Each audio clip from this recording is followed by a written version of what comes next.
ہوا امام کا قول اپنی جگہ سچا ہے کہ دنیا سے کیا ہے سمجھو. آپ نے یہ مسجد بنائی، یہ پلر کیوں بنایا؟ آپ نے مسجد بنائی تو یہ پلر کیوں بنائے؟ چھت کو سہارا دینے کے لیے. ایسا ہی ہے، کسی مسجد میں 2 پلر ہیں، کسی مسجد میں 4 پلر ہیں. کسی مسجد کے اندر اگر ہماری طرف آپ آ جائیں بقیت اللہ کے اندر اس کے 40 پلر ہیں. اب 40 پلر کیوں ضرورت پڑی؟ اس لیے کہ چھت بڑی تھی.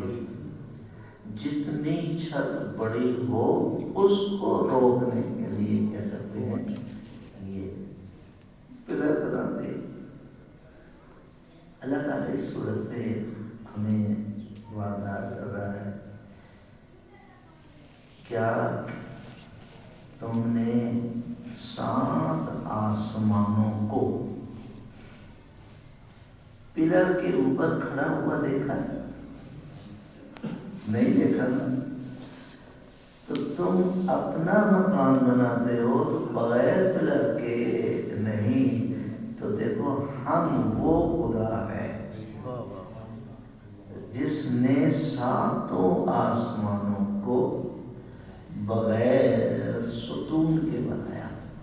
ستون کا مطلب ہوتا ہے پلر. بغیر ستون کے بنا. یہ بغیر ستون کے نہیں بنایا. ہم اپنی مشکل کشائی کے لیے اپنے مشکل کشا کے پاس جاتے ہیں کہ مولا آپ بتائیے کہ یہ آسمان کس طریقے سے یہ ستون ہے ان کے. تو مشکل کشا وہی ہوتا ہے جو مشکل کشائی کر رہے. بعد میں اس میں تحقیق ہوئی. تحقیق کرنے والے غیر مسلم ہیں. غیر مسلم بھی تحقیق جب کرتے ہیں تو وہ معصومین کے قول کو سامنے رکھتے ہیں. مولا فرماتے ہیں ایک آسمان سے لے کے دوسرے آسمان تک فرشتے پٹے پڑے ہیں اور ان پر خدا تعالیٰ نے ان کے کندھوں پر یہ آسمان کیا ہے بلند کیا ہوا ہے. اس سے اوپر بھی اللہ کا حکم ہے. اللہ نے حکم کیا بس جب تک میرا حکم ہے الی اجل مسمى تم کیا ہے بلند رہو. یہ کیا ہے بلند ہے. یہ ستون جو ہمیں دکھائے گئے ہیں اور یہ جو ہمیں چھت دکھائی گئی ہے، کہاں ہم نے سب سے نیچے والے آسمان کو سجایا ہے ستاروں سے. یہ آپ کو پہلے آسمان میں چمک دمک نہیں دکھائی دے گی. یہ دوسرے آسمان میں چمک دمک نہیں دکھائے گی. 7ویں آسمان کے آخر میں ہم نے ستاروں کو کیا ہے جگمگایا کیا. اور دیکھو یہ ستارے جیسا کہ رسالت مآب حضرت محمد مصطفیٰ صلی اللہ علیہ وسلم، بڑا مشکل دور تھا ان کا. لوگ اصحاب کو بڑی اہمیت دیتے تھے. ہر ایک کہتا تھا میرا صحابی بلند ہے، دوسرا کہتا تھا میرا صحابی بلند ہے، تیسرا کہتا تھا میرا صحابی بلند ہے. ایک اصحاب کے اندر ایک نظریہ جاری تھا. تو رسول نے اس مسئلے کو اس طرح حل کیا کہ اصحابی میرے اصحاب کالنجوم، جس طرح ستارے ہیں اس طرح میرے اصحاب ہیں. تو یہ آسان نہیں ہوتا فوراً فیصلہ کرنا. بہرحال کیا ہر ستارہ ہماری رہنمائی کرتا ہے؟ نہیں کرتا نا. تو وہ ستارے جو رہنمائی کرتے ہیں رات میں یہ ہمیں بتا دیتے ہیں کہ خانہ کعبہ کدھر ہے. ستارے تو ہر ستارہ تو نہیں بتاتا نا، بلکہ بعض ستارے یہ اشارہ دیا کہ ہر آدمی مشکل کشائی نہیں کر سکتا. بعض ستارے ہیں جو تمہاری مشکل کشائی کرتے ہیں. ایک ستارہ کہتا ہے مدینہ اس طرف ہے، ہمارے ہوائی جہاز اسی طرف بھی چل پڑتے. پہلے تو بادبانی ہوائی جہاز تھے نا، ادھر ہی چل رہے. خانہ کعبہ جانا ہے تو اس طرف ہے. تو گویا کہ یہ ستارے ہمارے کیا ہے، رہنمائی کرتے ہیں. اللہ تعالیٰ نے اس نقطے کے اندر ہمیں یہ نظریہ دیا ہے کہ سورہ رات ہے یہ کڑک ہے، اور یہ کڑک ایک دن آنے والی ہے، اور ایسی کڑک ہوگی کہ اس کی آواز سن کر سب بر جائے گی. پھر ہم دوبارہ اس میں سور پھونکیں گے، پھر ہم کڑک کو دوبارہ کریں گے. یہ سارے کیا ہو جائیں گے، زندہ جو ہے وہ ہو جائیں گے. سلوات بھیجیں اللہم صلی علی محمد و آل محمد. سورہ رات میں ہمیں یہ بتایا گیا ہے، دیکھو یہ جو تم رزق تلاش کرتے ہو یہ اللہ کے ہاتھ میں ہے. رزق جو تمہیں تلاش کرتے ہو یہ کس کے ہاتھ میں ہے؟ اللہ کے ہاتھ. کبھی نہ گھبرانا کہ تمہیں رزق نہیں ملے گا. ہمارے نوجوان توہین کرتے ہیں، کیا رکھا ہے پاکستان کے اندر، چلو باہر چلتے ہیں. جب باہر چلے جائیں گے تو خدا بدل جائے گا، وہی خدا ہوگا، وہی رزق دینے والا ہوگا. نظریہ کیوں بدل رہا ہے؟ اس کو رزق دیا گیا ماں کے شکم میں. ماں کے شکم میں اگر رزق نہ ہوتا تو ہم پرورش پا سکتے تھے؟ نہیں پا سکتے تھے. ماں کے شکم میں کیا ہے، رزق دیا. پھر دوسرا رزق دیا ماں کے سینے میں، وہاں 9 مہینے کا رزق ہے، یہاں 2 سال کا رزق ہے. پھر جب یہ رزق جو حرام حلال تھا ہم نے تمہارے اوپر کیا کر دیا، حلال کر دیا. جب حلال کر دیا تو وہ چیز حرام ہو گئی جو تم 2 سال سے ماں کے سینے سے چپٹ کر تمہارا یہ نظریہ بن گیا تھا کہ بس رزق یہی ہے. بچے کا عقیدہ پختہ ہو گیا تھا، بس رزق ملے گا تو فوراً ماں کے سینے کی طرف کیا ہوتا ہے، بھاگتا ہے. کہا نہیں، اس کا دودھ چھڑاؤ، اس کا کیا کرو، دودھ چھڑاؤ. جب دودھ چھڑایا جاتا ہے بچے کا تو پھر اس کو بتایا جاتا ہے کہ پھل بھی تمہاری غذا ہے، روٹی بھی تمہاری غذا ہے، پراٹھے بھی کھاؤ، پھل بھی کھاؤ. ہم نے تمہارے لیے کیا ہے، یہ رزق پیدا کیا ہے. جب اللہ تعالیٰ ہمیں رزق دیتا ہے تو فوراً ہی تو کمانا شروع نہیں کر دیتے نا، بلکہ یہ رزق ہم نے تمہارے ماں باپ کے ہاتھ میں رکھا ہے. ماں باپ کماتے ہیں اور تم کھاتے ہو، تو یہ بھی ایک طریقے کا کیا ہے. اور جب تم پڑھ لکھ جاتے ہو، ڈگریاں تمہارے ہاتھ میں آ جاتی ہیں، پھر کہتے ہو کہ پتہ نہیں ہمیں رزق ملے گا. نہیں، اللہ تعالیٰ نے یہ رزق نوکریوں میں رکھا ہے، اللہ تعالیٰ نے یہ رزق غلامیوں میں رکھا ہے. رزق ہمیں کیا ہے وہ صورت میں دیتا ہے. اور اللہ تعالیٰ بھوکا سلاتا نہیں، بھوکا اٹھاتا ہے۔ آپ نے دیکھا جب رات کو کوئی سوتا ہے تو یہ بھوکا سوتا نہیں ہے، بھوکا اٹھتا ہے۔ کبھی آپ نے ان چڑیوں کی طرف توجہ کی ہے جو مغرب کے ٹائم چین چین چین چین کرتے ہیں؟ سب نے سنا ہوگا چین چین چین کرتے۔ ان کے عقائد کتنے پختہ ہیں۔ یہ چین چین نہیں ہوتی، اللہ کا شکر ادا کرتی ہے۔ صبح ان کا پوٹا خالی ہوتا ہے، ایک ایک دانہ یہ اپنے پوٹوں سے کیا کر لیتی ہیں، بھر لیتی ہیں، صبح پھر خالی ہو جاتا ہے۔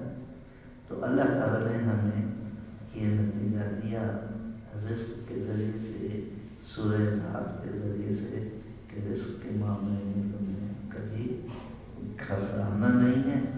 جب تم گھبراؤ گے تو پھر ہی خدا پر تم شک کرو گے۔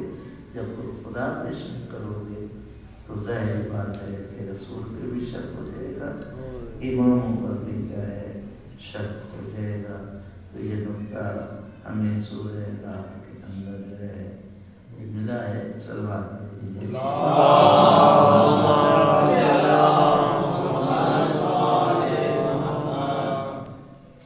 اگلا نقطہ ہماری تربیت کے لیے یہ بیان کیا ہے۔ دیکھو ہم نے ایک کتاب بنائی ہے، اس کے اندر جو تم عمل کرتے ہو وہ لکھ دیا جاتا ہے۔ اس کو الکتاب کہا گیا ہے، اس کو الکتاب کہا گیا ہے۔ الکتاب وہ ہوتی ہے کہ جس میں تمام آسمانی کتابیں کیا ہے موجود ہوتی ہیں، اور اس کو لوح محفوظ کہتے ہیں۔ لوح محفوظ صرف اگر مطالعہ کر سکتا ہے یا تو نبی یا رسول یا کیا ہے امام کر سکتا ہے۔ ایک شخص ہمارے تیسرے امام حسین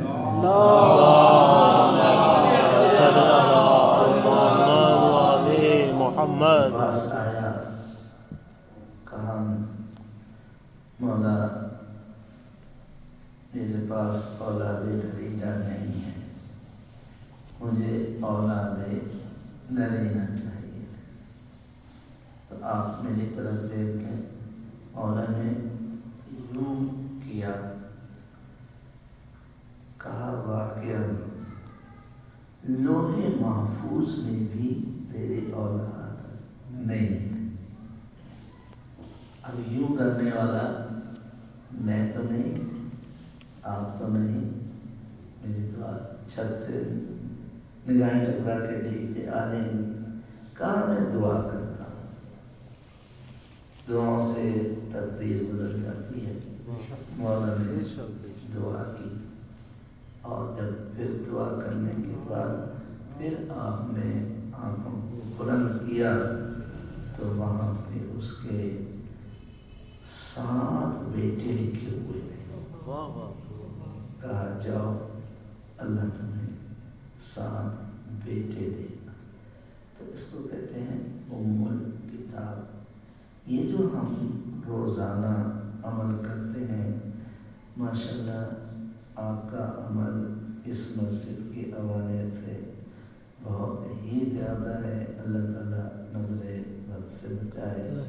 کبھی مجلس ہو رہی ہے، کبھی میلاد ہو رہا ہے، کبھی معنی درس ہو رہا ہے، ہر ایک چیز ہو رہی ہے، اور ہر ایک میں تبرک بھی تقسیم ہو رہا ہے۔ تبرک میں آپ اپنی مرضی کے حساب سے جو ہے وہ کرتے ہیں۔ جب اپنی مرضی سے آپ کرتے ہیں تو یہ لکھا جا رہا ہے۔ لکھنے والے معصوم ہیں۔ لکھنے والے کون ہیں؟ معصوم ہیں، اور وہ معصوم فرشتے ہیں جو ہمارے دائیں بائیں کندھوں پر بیٹھے ہوئے ہیں۔ ایک فرشتہ دائیں بیٹھا ہوا ہے، یہ بھی لکھ رہا ہے، اور ایک بائیں بیٹھا ہوا ہے اور یہ بھی لکھ رہا ہے، اور یہ اللہ کے حکم سے ان کو ڈیوٹیاں ملی ہیں، اور یہ اپنے اس کے اندر جو ہے وہ کوتاہی نہیں کرتے۔ جو دائیں طرف کا فرشتہ ہے نا، اس کو حکم ہے کہ اگر میرا بندہ نیکی کا ارادہ کر لے تو اس کی نیکی کو لکھ لے، اور میرا بندہ اگر نیکی کے لیے نکل پڑے تب بھی لکھ لے، اور جب یہ نیکی کر لے تب بھی لکھ لے۔ تو کہاں سے ارادہ نیکی کا؟ اللہ تعالیٰ نے کہ جب آپ نے ارادہ کیا کہ ہم نے درس میں جانا ہے، ہم نے درس میں سننا ہے، ہم نے درس کے اندر ارادہ کیا، اس وقت سے اب آپ بہتر جانتے ہیں کہ آج کے درس کا نماز تو روزانہ ہوتی ہے نا، وہ تو ہمارے ذہن میں ہے، اس کا ارادہ بھی آپ نے کیا، درس کا بھی آپ نے ارادہ کیا، پھر جمعہ بھی یہاں پر پڑھتے ہیں آپ، اس کا بھی ارادہ کرتے ہیں۔ تو اللہ تعالیٰ نے دائیں فرشتے کو یہ ذمہ داری لگا دی کہ تم جو ہے وہ لکھو، اور بائیں طرف جو فرشتہ ہے اس کی بھی ذمہ داری ہے۔ دیکھو اگر یہ برائی کا ارادہ کرے نہ لکھنا، برائی کے لیے چل پڑے تو نہ لکھنا، برائی کر لے تو نہ لکھنا، اور اس کو مارجن دیا جاتا ہے 7 دن کا۔ کتنا اللہ تعالیٰ رحمان ہو، 7 دن تک نہ لکھنا، کیونکہ میں جانتا ہوں بندہ تو یہ میرا ہی ہے نا، یہ تائب ہو کر اگر میرے پاس آ گیا تو اس کی توبہ کو کس نے قبول کرنا ہے؟ اس کی توبہ کو میں نے ہی قبول کرنا ہے۔ بہرحال اتنے دن کے اندر اپنے نے سوچا جب انسان سے کوئی گناہ ہو جائے تو اس گناہ کی طرف میں نگاہ رکھے، اور نگاہ رکھنے میں 3 چیزوں کا خیال رکھیں۔ صلوات پڑھیں۔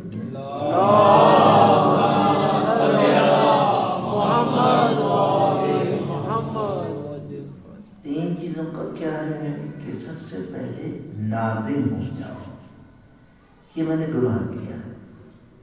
اگر کسی نے چوری کی ہے نادم ہو جائے کہ میں نے گناہ کیا ہے، نعوذ باللہ کسی نے زنا کیا ہے نادم ہو جائے کہ میں نے گناہ۔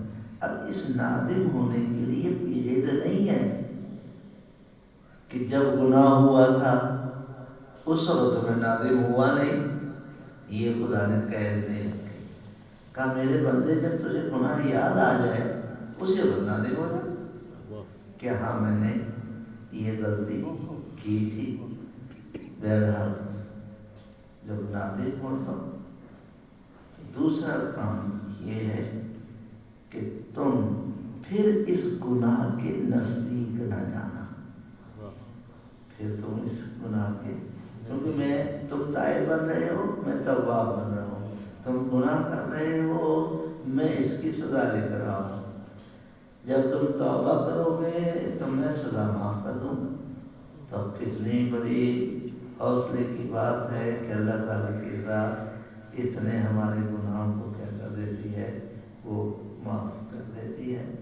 اگر سمندر کے پانی کو 7 سمندروں کے پانی کو قطرہ قطرہ کر دیا جائے تو کتنا بنتا ہے؟ اتنے۔ کہا میرے بندے دیکھ تیرے گناہ عظیم نہیں ہیں، میری ذات عظیم ہے، بس تو معافی مانگ لے۔ جس ایج میں بھی ہے، اب ہماری 75 سال کی عمر جا رہی ہے، زندگی کے اندر پتہ نہیں گناہ کیے، ہم نادم ہو گئے اس ایج کے اندر، یا اللہ یہ گناہ بھی معاف کر دے، یہ گناہ بھی کیا ہے معاف کر دے، اور انشاءاللہ جیسا عقیدہ ہوگا ویسے ہی کیا ہے اللہ تعالیٰ کے ساتھ، اس کے ساتھ کیا ہے برتاؤ کرے گی۔ اب اس سورہ اعراف کے اندر آخری چیز کی طرف ہمیں متوجہ کیا جا رہا ہے۔ صلوات بھیجیے۔ اللہم صلی علی محمد وآلِ محمد۔ بس 3 منٹ کے بعد آپ کا سوال کا سیشن شروع ہو جائے گا۔ ہمارا جو درس ہوتا ہے آدھے گھنٹے کا ہوتا ہے، اور مولا کی اس سیرت کو ہم نے زندہ کرنا ہوتا ہے کہ جس میں آپ فرمایا کرتے تھے سلونی سلونی قبل ان تمضوا، پوچھ لو مجھ سے، پوچھ لو مجھ سے اس سے پہلے میں یہ نہیں کہا فوت ہو جاؤں، یہ نہیں کہا کہ شہید ہو جاؤں، یہ کہا اس سے پہلے کہ میں گم ہو جاؤں۔ گم ہونے کا فلسفہ اور ہے۔ شہادت ہو گئی، ماں کو سکون آ گیا، سویم بھی ہو گیا، سینم بھی ہو گیا، مرض بھی ہو گئی۔ وفات ہو گئی، ماں کو سکون آ گیا، سویم بھی ہو گیا۔ لیکن جب بچہ گم ہو جاتا ہے تو ساری زندگی اگر بیل آئے گی نا تو فوراً اس کے ذہن میں ہے میرا بچہ آ گیا۔ تو آپ نے دیکھا کہ مولا نے کہا کہ اس سے پہلے کہ میں گم ہو جاؤں، اور پھر اتنا بڑا چیلنج کیا۔ یہ ہم جیسا مجمع نہیں ہوا کرتا تھا۔ ہم جیسا مجمع کیا؟ شیعہ ہیں تو شیعہ ہی ہیں، اہل سنت ہے تو اہل سنت ہی ہیں، اہل حدیث ہیں تو اہل حدیث ہی ہیں۔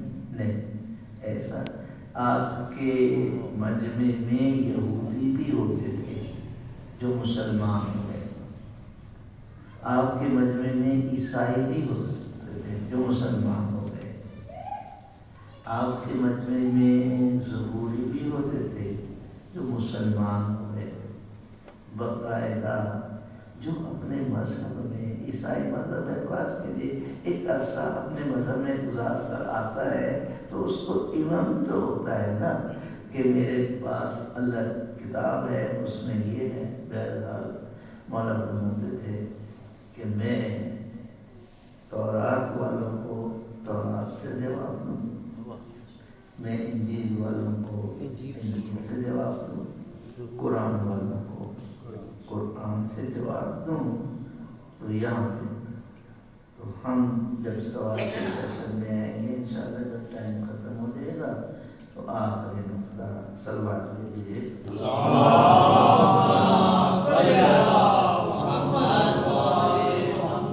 رسالت کا ہے۔ جب کوئی نبی اپنی امت میں جاتا تھا نا، بڑی توہین کرتے تھے۔ رسول جب اپنی امت میں جاتا تھا تو اس کو قتل کر دیتے تھے۔ اب مجھے بتائیے کتنا سنگین کام ہے کہ آپ کے پاس کوئی آئے اور وہ کہے میں تمہارا نبی ہوں، تو وہ جو سوال کرتے تھے وہ irrelevant نہیں تھا۔ سوال کر تمہارے پاس ثبوت کیا ہے؟ ہم تو تمہیں تسلیم کرنے کے لیے تیار نہیں ہے۔ جب تسلیم کرنے کے لیے تیار نہیں ہے تو پھر نشانیاں بس دکھاؤ ہمیں۔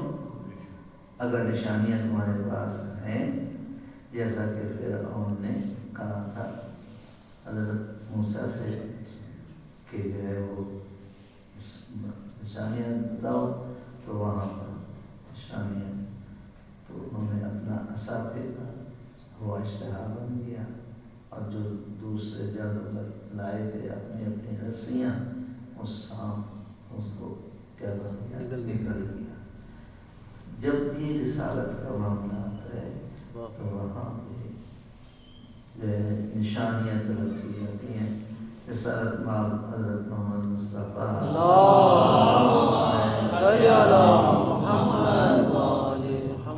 کہا کہ ہم آپ پر ایمان نہیں لائیں گے کے یہ جو درخت سامنے لگا ہوا ہے اس کو آپ اپنے پاس بلائیں اور یہ جڑوں کے ساتھ آئے۔ آپ نے فوراً اشارہ کیا، وہ آ گیا اور کلمہ پڑھتا ہوا آیا۔ یعنی درختوں کو اپنے رسول کا پتہ ہوتا ہے۔ کہا ہم تو ایمان نہیں لائیں گے۔ کہا کیا ہو کہ ان کو اس درخت کو کہو کہ یہ میں جڑوں کے ہوا اشارہ کیا، وہ چلا گیا۔ کہا نہیں ہم ایمان نہیں لائیں گے۔ کہا اب کیا چاہتے ہو؟ کہا سنگریزوں سے کلمہ پڑھائیں۔ چھوٹے چھوٹے پتھر کے دانے ہوتے ہیں نا، سنگریزوں سے کیا ہے وہ کلمہ پڑھائے۔ آپ نے مٹھی میں سنگریزے اٹھائے، ہر سنگریزہ لا الہ الا اللہ محمد رسول اکرم، لیکن پھر بھی کیا ہے اب دھمکی دیتے ہیں کہ اگر تم اپنے اس مصروفیات سے باز نہ آئے تو پھر ہم تمہیں اپنے شہر سے نکال دیں گے یا ہم تمہیں قتل کر دیں گے۔ اللہ نے جو ہمیں باعزم رسول دیا اور کہا نہیں، میرے ایک ہاتھ پر چاند رکھ دیا جائے اور میرے ایک ہاتھ پر سورج رکھ دیا جائے تب بھی میں اپنے مشن سے باز نہیں آؤں گا۔ تو مشن کیا تھا؟ 40 سال کے بعد 40 سال زندگی تو گزاری ہے نا آپ نے۔ جب 40 سال زندگی گزاری ہے تو ایک پہاڑ پر جا کر کہتے ہیں ایھا الناس، میرے بارے میں تمہارا کیا عقیدہ ہے؟ ہم نے آپ کو امین بھی دیکھا ہے، آپ پر جب ہم امانتیں رکھاتے ہیں تو وہ واپس کر دیتے ہیں، اور آپ کو ہم نے صادق بھی دیکھا ہے، تو آپ کو ہم نے کبھی جھوٹ نہیں بولتے ہوئے دیکھا ہے۔ 40 سال آئے کہ ہم نے آپ کو کبھی جھوٹ بولتے ہوئے نہیں دیکھا۔ اب اپنی امت کی آزمائش کر رہے ہیں۔ اب امت سے مراد یہ نہیں ہے کہ سارے اکٹھے، امت سے مراد یہ کہ سامنے کے مخاطب ہوتے ہیں۔ کہا اچھا اگر میں امین بھی ہوں، صادق بھی ہوں، میں تم سے یہ کہوں کہ پہاڑ کے پیچھے سے تم پر کوئی حملہ کرنے والا ہے، تم سچ مان لو گے؟ کہا کیوں؟ ابھی تو ہم نے کہا آپ صادق ہیں۔ کہا اگر تم پہاڑ کے پیچھے جاؤ اور وہ فوج نہ پاؤ تو پھر تمہارا میرے بارے میں عقیدہ کیا ہوگا؟ تو انہوں نے کہا کہ اگر ہم پہاڑ کے پیچھے جائیں اور وہ حملہ ور نہ پائیں تو ہم اندھے ہیں، آپ سچے ہیں۔ آپ سچے ہیں، ہم اندھے ہیں، یعنی جو کچھ آپ کہہ رہے ہیں ہمیں اس کی رد کرنے کی کیا ہے